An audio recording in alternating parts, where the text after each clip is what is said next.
Hello दोस्तों, मैं अमित कुमार सिंह आपका अमित सिविल सर्विसेज एकेडमी में स्वागत करता हूं। दोस्तों, मेरी चैनल पर डेली बिहार करंट अफेयर्स के वीडियो अपलोड होते हैं। उसमें राष्ट्रीय तथा अंतर्राष्ट्रीय घटनाओं को भी शामिल किया जाता है। ऐसा करने से दोस्तों यह जो वीडियो सेशन रहता है, ये सारे बिहार के, चाहे कोई भी आप एग्जाम दे रहे हो उसके लिए बहुत ही इंपॉर्टेंट वीडियो सेशन बन जाता है। इसमें लगभग आपको सभी क्वेश्चन जो भी डेली के करंट अफेयर जो रहते हैं उसका एक एक निचोड़ इसमें शामिल रहता है। एक भी क्वेश्चन नहीं छूटता। इस वीडियो को देखने के बाद दोस्तों आपका एक भी क्वेश्चन करंट अफेयर्स का किसी भी एग्जाम में इसी से आएगा। दोस्तों, बहुत मेहनत करके मैं बहुत अखबारों का निचोड़ मैं लेकर इसको तैयार करता हूँ। ठीक है दोस्तों, तो जो चैनल पर नए हैं चैनल को जरूर सब्सक्राइब कर ले, क्योंकि आपको अपना भविष्य बनाना है, एग्जाम में पास करना है, तो करंट अफेयर्स बहुत ही इंपॉर्टेंट टॉपिक हो चुका है। तो आज का पहला क्वेश्चन लेते हैं। बिहार के किस ऑफिस के कार्यालय को स्मार्ट रूम बनाकर विकसित किया जाएगा? देखिए दोस्तों, बिहार का जो भू राजस्व मंत्रालय है, भू राजस्व डिजिटलाइजेशन की तरफ बढ़ चुका है। वह अपने जितने भी खतियान है उसका डिजिटलाइजेशन किया जा रहा है। जितने भी जमीन के कागज हैं सब अब डिजिटली उपलब्ध रहेंगे। अगर आपको अपने जमीन का खतियान नक्शा चाहिए तो आप कुछ रकम बिहार सरकार को देकर डायरेक्ट अपने घर पर मंगवा सकते हैं। तो जिला अंचल कार्यालय जो स्मार्ट भूमि, जिला अंचल के जो कार्यालय हैं भू राजस्व के, उनके स्मार्ट भूमि का जो रिकॉर्ड रूम है उसको पूरी तरह डिजिटल बनाया जाएगा। ठीक है, स्मार्ट रूम बनाया जाएगा। इस जो भी भूमि का रिकॉर्ड जिसमें रखा जाता है जिला अंचल के कार्यालयों में, उसको स्मार्ट बनाने की तैयारी है। ऑनलाइन नक्शा जो है घर घर पहुंचाया जा रहा है। सारे खतियानों को कंप्यूटरीकृत भी किया जाएगा। क्या किया जाएगा दोस्तों? सारे खतियानों को कंप्यूटरीकृत किया जा रहा है। बिहार के भू राजस्व तथा भूमि सुधार मंत्री भी कौन है? तो आलोक कुमार मेहता हैं। ठीक है दोस्तों, तो याद रहेगा आपको कौन कौन है? आलोक कुमार गुप्ता है दोस्तों। ठीक है, आगे चलते हैं। बिहार के सभी जिलों में एजुकेशनल ट्राइब्यूनल जो न्यायाधिकरण है, एजुकेशनल ट्राइब्यूनल शिक्षा न्यायाधिकरण कब खोला गया था? देखिए 2015 में खोला गया था। अब इसका लक्ष्य क्या है? एजुकेशनल ट्राइब्यूनल शिक्षा न्यायाधिकरण जो 2015 में खोला गया, उसका क्या लक्ष्य था दोस्तों? सुनिए। देखिए दोस्तों, बहुत सारे जो निजी संस्थान हैं, निजी जो स्कूल हैं, वो क्या करते हैं, बिना नोटिस दिए हुए अपने टीचरों को निकाल देते हैं। इससे उन टीचरों की रोजी रोटी पर भी दिक्कतें आ जाती है। तो एजुकेशन ट्राइब्यूनल का लक्ष्य ये था कि अगर कोई भी प्राइवेट कॉलेज किसी शिक्षक को निकाले तो उसको पहले 2-3 महीने पहले नोटिस दे कि हाँ, आपकी इस कमियों के कारण आपको हटाया जा रहा है। पहला तो ये है, इस ट्राइब्यूनल का लक्ष्य था। दूसरा, बिना नोटिस दिए निजी स्कूलों के जो फीस बढ़ाते हैं, एकाएक 10,000 20,000 फीस में बढ़ोतरी रहती है, तो उस पर भी मनमानी लगाने के लिए इस एजुकेशनल ट्राइब्यूनल की स्थापना बिहार में की गई थी। विद्यार्थी तथा अभिभावक और शिक्षकों को न्याय दिलवाना इसका लक्ष्य था। देखिए दोस्तों, 38 जिलों में खोला गया था एजुकेशनल ट्राइब्यूनल, लेकिन जो है निष्क्रियता के कारण 24 जिलों में ये निष्क्रिय हो गया है। ठीक है, अभी मात्र 14 जिलों में ही ये चल रहा है। ठीक है, तो इस पे ध्यान देने की सरकार की जरूरत है। बिहार में किस जगह पर सिंदूर गुलाल की फैक्ट्रियां सबसे अधिक है? देखिए दोस्तों, लखीसराय, लखीसराय जो जिला है वहां पर सबसे ज्यादा रंग गुलाल की फैक्ट्रियां हैं, और इन फैक्ट्रियों से पूरे राज्य भर, पूरे देश भर में जो है रंग गुलाल अबीर की आपूर्ति की जाती है। तो यह बिहार का एक अच्छा उद्योग है। लखीसराय में 5 फैक्ट्रियां हैं रंग और गुलाल की, सिंदूर गुलाल की। देखिए, कोरोना काल में थोड़ा गुलाल फैक्ट्रियों की स्थिति ठीक नहीं थी, क्योंकि रंग गुलाल की आपूर्ति पर रोक लगा दिया गया था। ठीक है, भारत की किस जगह पर बिहारी तथा हिंदी भाषी लोगों पर हमले हुए? देखिए दोस्तों, ये बहुत दुखद है कि बिहार और हिंदी भाषी राज्यों के जो लोग हैं वो तमिलनाडु में बसे थे, तमिलनाडु में जाकर रोजगार करते थे, मजदूरी करते थे। वहाँ पर वहाँ के स्थानीय लोगों ने यह आरोप लगाया है, तमिलनाडु के स्थानीय लोगों ने, कि यहाँ के जो लोग हैं वो बिहारी लोग चाहे हिंदी भाषी लोग आकर उनके रोजगार को हड़प रहे हैं। इसी कड़ी में दोस्तों वहाँ पर स्थानीय लोगों ने बिहारी तथा हिंदी भाषी लोगों पर हमला बोल दिया है। तो ये बहुत ही दुखद है। बिहार के किस गलवान घाटी में शहीद हुए पिता को गिरफ्तार कर लिया गया? देखिए दोस्तों, गलवान घाटी में शहीद हुए जय किशोर के पिता जो है राज कपूर सिंह, अपने अपने गांव में अपने बच्चे का एक मूर्ति लगा रहे थे, लेकिन वह जो मूर्ति की जमीन थी वो किसी दलित की थी। तो इस पे रोक लगाने के लिए पुलिस ने उनको गिरफ्तार कर लिया है। इस घटना के बाद भाजपा जो विपक्षी दल है वो जदयू पर और महागठबंधन पर हमलावर हो गया है। राजनाथ सिंह जो हमारे देश के रक्षा मंत्री हैं, उन्होंने भी नीतीश कुमार से फोन पर बात कर इस घटना का संज्ञान लिया है। पटना हाईकोर्ट के किस जज का निधन हो गया? देखिए दोस्तों, पटना हाईकोर्ट के अनिल कुमार जो उपाध्याय हैं, उनका हाल ही में निधन हो गया है। न्यायमूर्ति हैं ये। प्रदूषण पर लिखी कहानी के लिए आईआईटी पटना की किस छात्रा को प्रथम पुरस्कार मिला? तो ये नेहा है दोस्तों। कौन है? नेहा है। प्रदूषण पर लिखी कहानी के लिए आईआईटी की पटना की छात्रा को पुरस्कार मिला है। आईआईटी पटना की सिविल और पर्यावरण इंजीनियरिंग विभाग की शोध छात्रा को उनकी कहानी फ्लोरिंग फ्लाज ए प्लास्टिक वेब के लिए विज्ञान एवं प्रौद्योगिकी राज्य मंत्री डॉक्टर जितेंद्र सिंह ने सम्मानित किया है। ठीक है, कौन सा? फ्लोरिंग फ्लाज ए प्लास्टिक वेब। इसमें दोस्तों उनकी कहानी में प्लास्टिक से होने वाले प्रदूषण के बारे में ज्यादातर बताया है नेहा ने। ठीक है, जो नेहा है आईआईटी पटना की शोध छात्रा है, उन्होंने प्लास्टिक से होने वाले प्रदूषण के बारे में बताया है, जिसके लिए उनको डॉक्टर जितेंद्र सिंह ने सम्मानित किया है।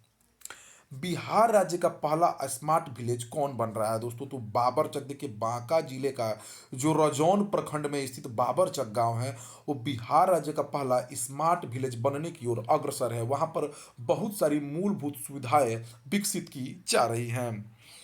बिहार की सरकारी निर्माणाधीन योजनाओं की गुणवत्ता की जांच का जिम्मा किन संस्थानों को दे दिया गया है? देखिए दोस्तों, बिहार में जो बहुत सारी सरकारी योजनाएं चल रही हैं, उनकी गुणवत्ता की जांच, जैसे मान लीजिए कोई रोड बन रहा है तो उसकी गुणवत्ता की जांच की जिम्मेदारी तीन शैक्षणिक संस्थानों को दे दी गई है। आईआईटी पटना, बीआईटी मेसरा पटना और एनआईटी पटना को इसकी जिम्मेदारी दी गई है। बिहार की किस महिला को स्वच्छ सुजल शक्ति सम्मान 2023 से सम्मानित किया गया है? बिहार की जो महिला है बबीता गुप्ता, उनको, वो एक स्वयं सहायता समूह की सदस्य हैं। बबीता गुप्ता जो करती क्या है दोस्तों, प्लास्टिक अवशिष्ट को सजावटी उत्पादन में परिवर्तित करते हैं। जो प्लास्टिक के कचड़े हैं उनको वो सजावटी चीजें उनसे बनाती हैं। ठीक है, तो प्लास्टिक अपशिष्ट के नवोन्मेषी तरीके के लिए उनको रूपांतरित के लिए सम्मानित किया गया है। बबीता गुप्ता को राष्ट्रपति द्रौपदी मुर्मू दिल्ली के विज्ञान भवन में सम्मानित करेंगी। तो बबीता गुप्ता हैं, इनको स्वच्छ सुजल शक्ति सम्मान 2023 से सम्मानित किया गया है। हिंदी के किस साहित्यकार को पेन अमेरिका व्लादिमार नोबोको अवार्ड 2023 से सम्मानित किया गया है? तो ये विनोद कुमार शुक्ल हैं दोस्तों। विनोद कुमार शुक्ल हिंदी के शीर्षस्थ कवि, कहानीकार और उपन्यासकार हैं। यह रायपुर के रहने वाले हैं। PEN America Vladimir Nabokov award for achievement in international literature 2023 के से सम्मानित होने वाले हिंदी भाषा के प्रथम साहित्यकार हैं विनोद कुमार शुक्ल। ठीक है, हिंदी सब मतलब इस पुरस्कार से अमेरिकी व्लादिमीर नाबोको अवार्ड 2023 से सम्मानित होने वाले हिंदी के प्रथम साहित्यकार हैं विनोद कुमार शुक्ल। मेटा के स्वामित्व वाली व्हाट्सएप ने भारत में कितने व्हाट्सएप खातों पर प्रतिबंध लगा दिया है दोस्तों? तो व्हाट्सएप ने लगभग 29 लाख भारतीय खातों पर प्रतिबंध लगाया है। भारत में व्हाट्सएप के लगभग 500 मिलियन उपयोगकर्ता हैं दोस्तों। ठीक है, केंद्रीय मंत्रिमंडल ने भारतीय वायुसेना तथा नौसेना के लिए कितने करोड़ रुपए का प्रशिक्षण पोत और एयरक्राफ्ट खरीद को मंजूरी दे दी है? तो देखिए, भारतीय वायुसेना और नौसेना के लिए केंद्रीय मंत्रिमंडल ने प्रशिक्षण पोत और एयरक्राफ्ट खरीद के लिए 10,000 करोड़ रुपए की मंजूरी दे दी है दोस्तों। ठीक है, भारत के किस त्रिकूद खिलाड़ी पर प्रतिबंधित दवा एनाबालिक स्टेरॉयड के इस्तेमाल करने के कारण राष्ट्रीय डोपिंग रोधी एजेंसी नाडा ने 4 साल का प्रतिबंध लगा दिया? ये ऐश्वर्या बाबू है दोस्तों, ये महिला खिलाड़ी हैं। ये एनाबालिक स्टेरॉयड का इस्तेमाल इन्होंने किया है, इसलिए राष्ट्रीय डोपिंग रोधी एजेंसी ने इन पर प्रतिबंध लगा दिया है। महान फुटबॉल खिलाड़ी जस्ट फोंटेन का निधन हो गया। वह किस देश के खिलाड़ी थे? ये फ्रांस के थे दोस्तों। 1958 के फुटबॉल विश्व कप में इन्होंने एक 6 मैचों में 13 गोल कर सर्वाधिक गोल करने का रिकॉर्ड कायम किया था। भारतीय हॉकी टीम का अंतरिम कोच किसको नियुक्त किया गया है? देखिए दोस्तों, 3 कोच नियुक्त हुए हैं। डेविड जॉन ऑस्ट्रेलिया के, बीजे करियप्पा और शिवेंद्र सिंह, इन तीनों को भारतीय हॉकी टीम का अंतरिम कोच नियुक्त किया गया है।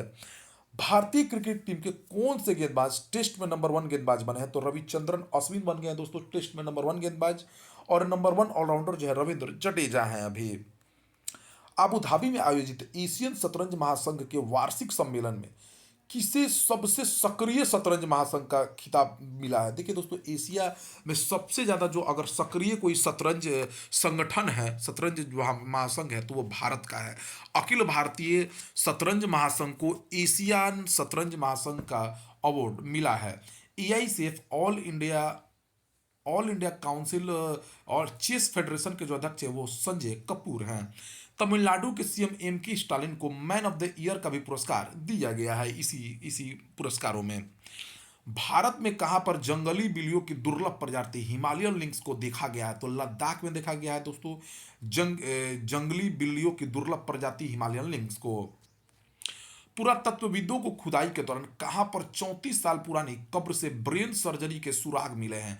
तो इजराइल के एक कब्र 3400 पुरानी कब्र में दोस्तों ब्रेन सर्जरी के सुराग मिले हैं कि 3400 साल पहले भी ब्रेन सर्जरी की चिकित्सा उपलब्ध थी।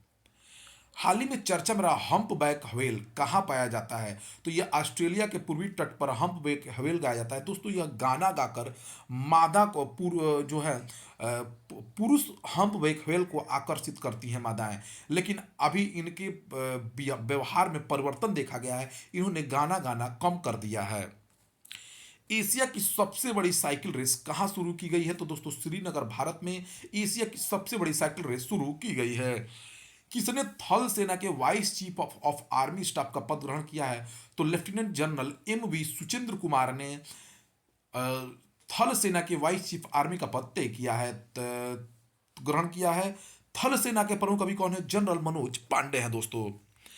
प्रेस सूचना ब्यूरो के नए प्रधान महानिदेशक कौन बनाएंगे? पीआईबी के नए प्रधान महानिदेशक राजेश मल्होत्रा को बनाया गया है। G20 विदेश मंत्रियों की बैठक किस शहर में आयोजित की जा रही है? तो नई दिल्ली में G20 विदेश मंत्रियों की बैठक आयोजित की जा रही है। रविंद्र जडेजा ने इंटरनेशनल क्रिकेट में 5000 रन और 500 विकेट लेकर किस खिलाड़ी की बराबरी कर ली है? तो दोस्तों वह कपिल देव के साथ एक ऑलराउंडर के तौर पे शामिल हो गए हैं। ऐसा करने वाले कपिल देव पहले खिलाड़ी थे। इंटरनेट पर प्रतिबंध लगाने के मामले में कौन सा देश प्रथम स्थान पर आया? तो 2022 में 84 बार भारत ने बैन लगाकर वो 5वीं बार बैन लगाने के मामले में शीर्ष पर है। लगातार 5 सालों से भारत शीर्ष पर है। मनीष सिसोदिया और सत्येंद्र जैन की गिरफ्तारी के बाद आम आदमी पार्टी ने किसे मंत्री बनाए जाने की घोषणा की है? मनीष सिसोदिया और सत्येंद्र जैन की गिरफ्तारी के बाद आतिशी मारलेना और सौरभ भारद्वाज को आम आदमी पार्टी उनके जगह पर रखेगी। फरवरी 2023 में जीएसटी संग्रह 12% बढ़कर कितना लाख करोड़ रुपए हो गया है? तो दोस्तों 1.49 लाख करोड़ फरवरी में जीएसटी कलेक्शन हुआ है। हाल ही में लोकसभा अध्यक्ष ओम बिरला ने कहा 19वें वार्षिक कॉमनवेल्थ पार्लियामेंट्री एसोसिएशन सम्मेलन का उद्घाटन किया है। तो लोकसभा अध्यक्ष ओम बिरला ने 19वें वार्षिक कॉमनवेल्थ पार्लियामेंट्री एसोसिएशन सम्मेलन का उद्घाटन सिक्किम में किया है। हाल ही में किस देश के क्राउन प्रिंस एड्रे हेनरिक क्रिश्चियन 4 दिवसीय यात्रा पर भारत आए हैं? तो डेनमार्क के क्राउन प्रिंस आए हैं दोस्तों। हाल ही में बायो एशिया समिट 2023 का 20वां संस्करण कहां संपन्न हुआ है? तो हैदराबाद में संपन्न हुआ है। हाल ही में पाकिस्तान ने वाहनों की आवाजाही के लिए किस देश से लगी तोरखन सीमा खोली है? तो अफगानिस्तान से लगी तोरखन सीमा को पाकिस्तान ने खोल दिया है आवाजाही के लिए। हाल ही में कहा मंदिर में अनुष्ठान कर्तव्यों को पूरा करने के लिए रोबोटिक हाथी पेश किया गया है। तो केरलों में मंदिर में अनुष्ठान करने के लिए रोबोटिक हाथी यूज किया जाएगा। तो दोस्तों यह रहा 2 मार्च 2023 का बहुत ही इंपॉर्टेंट करंट अफेयर्स। इसमें बिहार करंट अफेयर्स आपको पूरा शामिल है और साथ ही साथ राष्ट्रीय और अंतर्राष्ट्रीय घटनाओं को भी शामिल किया गया है। दोस्तों ये बहुत इंपॉर्टेंट वीडियो सेशन रहता है, आप जरूर देखें। चैनल को सब्सक्राइब कर लिए, दोस्तों में शेयर करिए। Thank you for watching my video.